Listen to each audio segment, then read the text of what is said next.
Good afternoon, everybody. I'm just here to introduce you to my new to me but used. This is a 2018 Audi S3, and I picked it up about a month and a half ago. So I just wanted to run through the specs on it, why I got it, why the Golf R is no more, sadly. And just, some other things about it, what I plan on doing, and just, why I went for an S3, which, as many people know, is kind of the same car, same architecture, same motor, there's a lot of same things about it compared to the Golf R, and I'll talk about what, made me make that switch. So basically, right off the bat, first thing people are going to wonder is, why would I get rid of the Golf R? Well, I wasn't really planning on it at all. It just kind of arose because of the whole COVID thing, and the used car market is absolutely nuts right now. So, and Golf R's are one of those cars that are kind of going for a premium right now. And lots of companies are willing to pay lots of money for it, including, like the Carvanas, the Vrooms and stuff. So a lot of people are selling to those. I was able to find a dealership that actually gave me more money for the car than I paid for it over a year and a half ago, and I put about 20,000 miles on the car.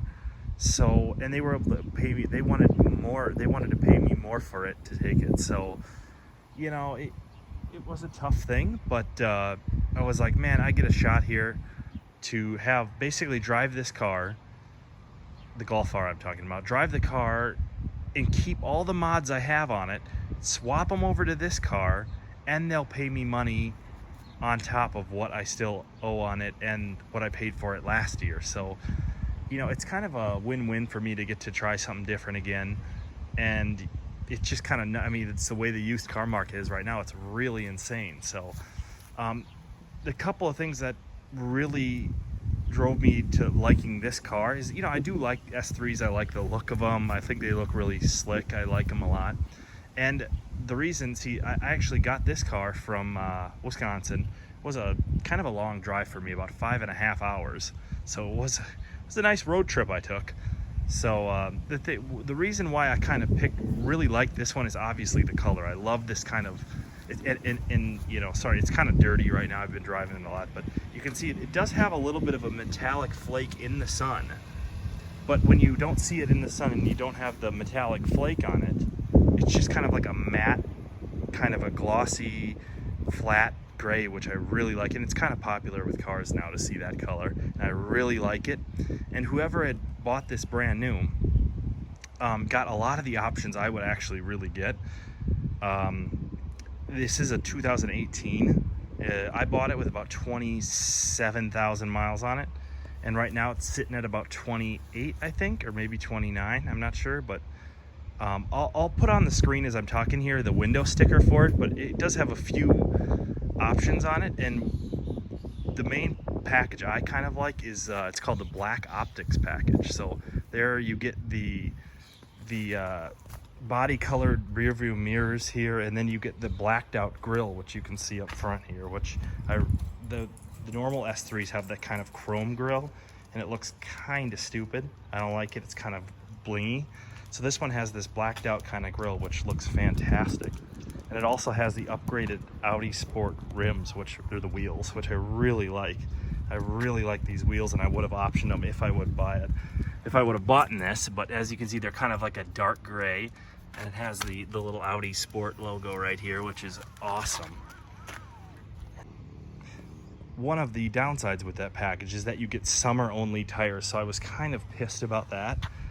But I did check, and somebody had these swapped out, and they're actually just Goodyear Eagle F1 asymmetrical all seasons, which is awesome. So I was like, man, didn't have to swap them out, because I drive my cars during winter, summer, everything. I wouldn't want summer-only tires on there. That would suck.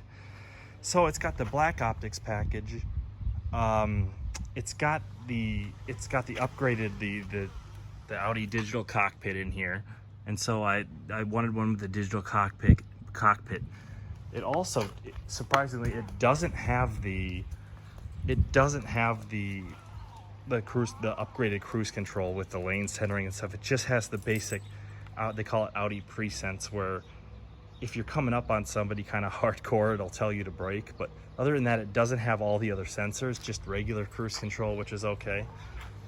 And so that's kind of the specs on the car. And like I said, I'll throw up a window sticker to see the options and stuff on it. But I really like a lot of the options whoever picked this car chose.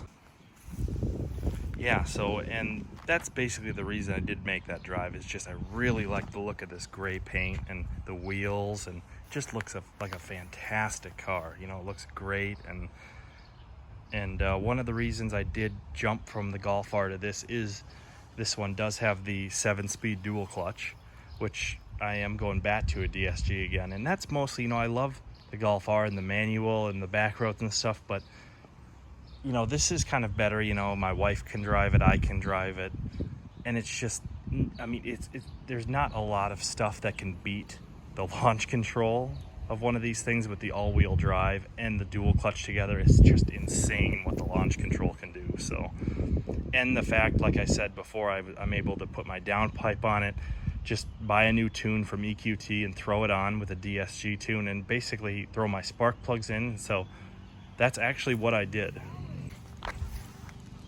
So when I first got it, I actually drove it for a couple weeks, just stock, you know, to get the feel for what it's like stock. And it was kind of a good observation, because, you know, I got to drive on that long road trip. I took the downpipe off, took the spark plugs, took the K&N off, everything off of the Golf R. So I got to drive that on a 5.5 hour road trip all the way back to Wisconsin. And so I got to have a good feel of what a stock Golf R feels like, and then turn around and just drive the stock S3. And there's quite a bit of difference between just stock throttle mapping between Volkswagens and Audis. I mean, the difference in just kind of throttle feel and stuff like that is a pretty big difference. So, and it does, even stock for stock, this one feels, with the DSG, just a little bit quicker, even though it's the same motor and stuff like that. It just feels a little quicker. So it was kind of fun to get a feel for, you know, that stock Golf R again against one of these. You do feel the weight, and I'm not really going to get into the differences between the Golf R and this. I'm going to probably be making another video, just because now, from owning a GTI to a Golf R to now this S3, there's a lot of people that wonder like what the differences are, that may be looking at, well, I like the Golf R because it's a hatchback, I like the S3 because it's a four-door, you know, that kind of thing. There are some differences, so I'll be making a video just talking about what my feelings are and what I noticed between the two cars, because there are differences. I mean, one, a little, you know, spoiler alert, you can definitely feel this one has a little bit more weight behind it, you know, a little bit bigger, less nimble, but we'll get into that in that other video. But as you can see, and here in the engine bay now, I did take the engine cover off, obviously, when I put my new, you know, spark plugs in, my one-step colder plugs from an RS7 plugs. So I threw those in along with my downpipe here, and it all fit in exactly how it should, because it's underneath, it's the same as a Golf R, except for the engine cradle underneath is all aluminum, which is super nice. And so far, no coolant leaks, which is nice. It's only got 20-something thousand on it, but it could be leaking already. These things are known for it. So I got the downpipe on after I drove the car. I don't know, you know, a month and a half or so. I had some time. I waited for my new Stage 2 EQT tune, so got that in, threw that on. I tried a couple of the DSG tunes from Cobb. I really like there's a stock version of the DSG tune that's basically a factory tune, only it like removes the torque limits and stuff like that. I really like that one. Although right now I am on the EQT DSG tune, so that's what I'm on now. I have the downpipe, I have a K&N filter in here, and I have my plugs.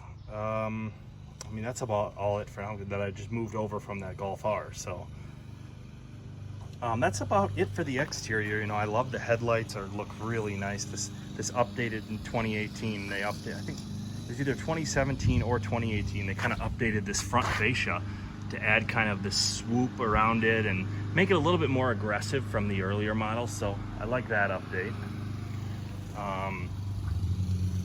yeah, and so, you know, overall I just think it's a gorgeous car, you know, and it's, you know, obviously in a perfect world I would like to get the RS3, but I mean that's just like a $20,000 more premium over this, and with the mods this can get pretty close to the performance in that. So another option that whoever ordered this car had checked on the checklist, which you don't see a lot very often, is actually there's an option for the resonator delete from the factory. And I know they sell right from Volkswagen and Audi. You can buy that resonator delete pipe that either goes on the Golf R or this car. You can buy the little pipe that just deletes the resonator and run it like that.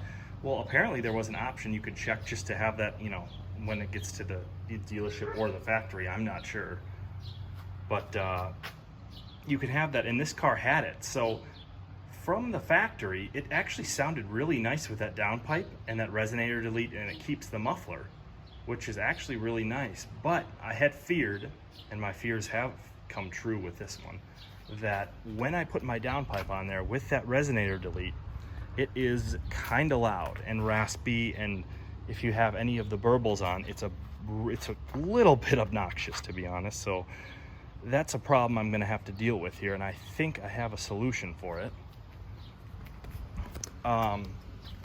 Because I had a feeling, and I was right with that. Here, I'll show you what that is. In the back here, I have an exhaust shop that's going to install this on the piece of my downpipe here. Let me zoom out. This is a MagnaFlow, kind of a straight through 3-inch in, 3-inch out, just a small little muffler that I think if once I put in the downpipe, it'll muffle it really well. And I think it'll still let me have a little bit of a loud tone, because, and I'll show you this when we go in the driving section, but when you are just accelerating normally, it actually sounds pretty damn good, to be honest. It sounds pretty good.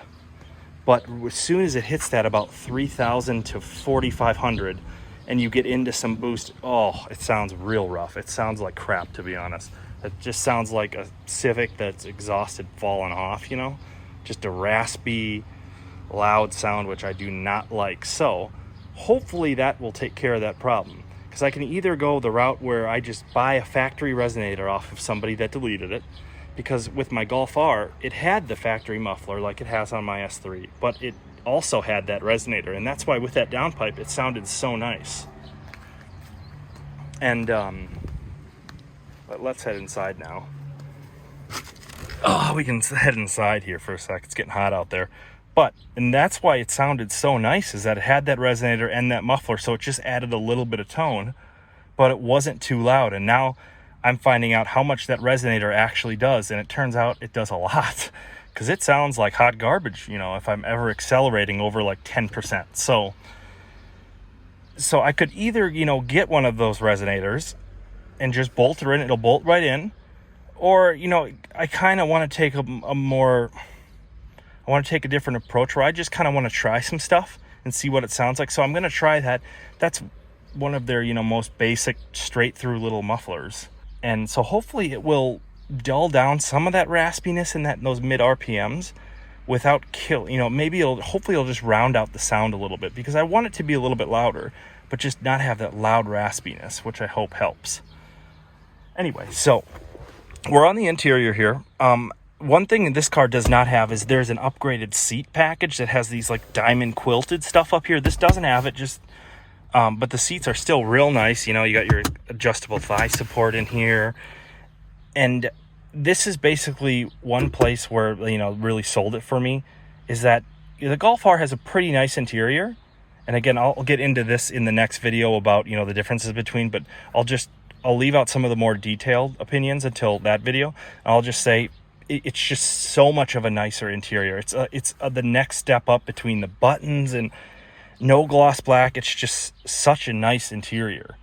And one downside, obviously, is the screen is a little bit smaller. It's not touch, you know. Oh, that part kind of sucks. But overall, the interior is just such a nice place to be. It's quiet. It's fantastic. So that's pretty much on the interior. You know, I don't have the fancy cruise control, just the basic cruise control.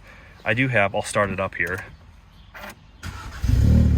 And see, it's kind of, see, even at idle, you can barely tell. It's just when you get on it. But it's got the digital cockpit up here, which is super nice. And as you can tell, I mean, the gauges say RS3, and that's just because with my OBD11, that was one of the mods you can do, is change the gauges. So the normal S3 ones kind of just have a black background and it's kind of sporty and nice, but the RS3 gauge, the RS3 gauges, they just have this nice kind of gray background, which I really like, and I was super happy I was able to change that. A couple of the other things I just quick did with the OBD11 was I took away the seatbelt warning. Obviously, you know, I just don't like it. I will normally always wear my seatbelt, but if it's off, if I'm moving the car around, I don't want it dinging a lot. So I did that. Anyway, so yeah, I'll get into more of my OBD11 mods later, but this is just a quick walkthrough of, you know, the options and stuff. And overall, you know, it's a basic S3 interior, and I'll get into the differences obviously in the next video and stuff, but I just wanted to give you guys just a quick walk around of the exterior, the interior, why I picked it out, you know, what I liked about it. And so that's basically it for this video. And maybe in the next one we'll do just a, you know, driving video on things I notice about the car that maybe is a little different than the Golf R driving wise. But that's just it for now. I just wanted to show you guys the car and let you know that I threw on the mods from the Golf R. I kept all those and threw them on, so they're on right now. And then we'll get into some draggy runs. I have my draggy here. I've done a couple draggy runs, factory and tuned, so we'll get into the differences between those. But yeah, so I'll come at you with the next video on the differences specifically between Golf R and S3. So that's what we'll do next. So I'll talk to you then.